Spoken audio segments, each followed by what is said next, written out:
And this is the trick, right? You can't, from the defense standpoint, they're humanizing these workers that were made out to be the villain. And now we're seeing them come in one by one, and lo and behold, every time someone comes in, it's like, oh, they're actually human beings, and that's just human nature, right? And juries now getting to see them. If it's so much better, is it not, for them to never be in the courtroom and they're just this person that's talked about, because then you can really visualize evil. Then you see them, you're like, oh, Kathy B's not that bad.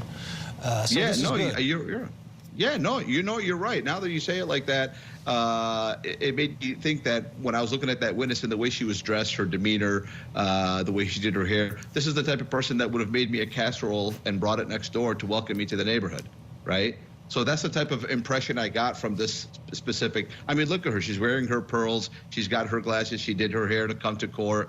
You know, how are you going to say that this lady caused the death of Beata Kowalski? You know, so these, just so you know, the defense, the hospital, they have some of the best attorneys in the country. They have attorneys that like almost have no soul. Right? They graduated at the top of their law school. They got the big summer internship jobs. They got, after they graduated law school, went straight to working for the firm that is now defending this hospital.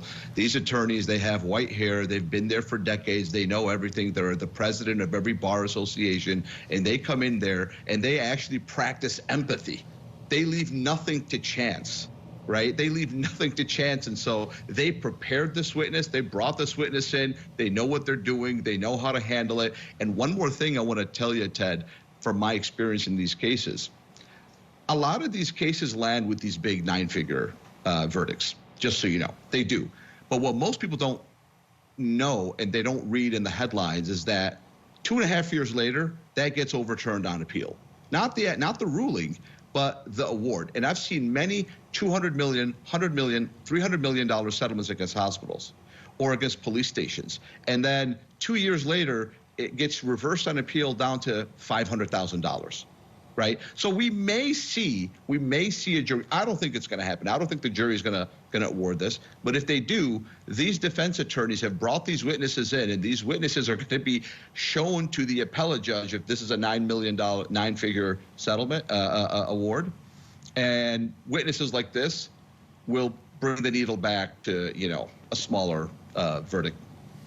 Yeah, and I think a lot of people involved in these lawsuits also don't realize that at the end of it, they don't write you a check. They appeal it. And it's years and years away from that actually taking place.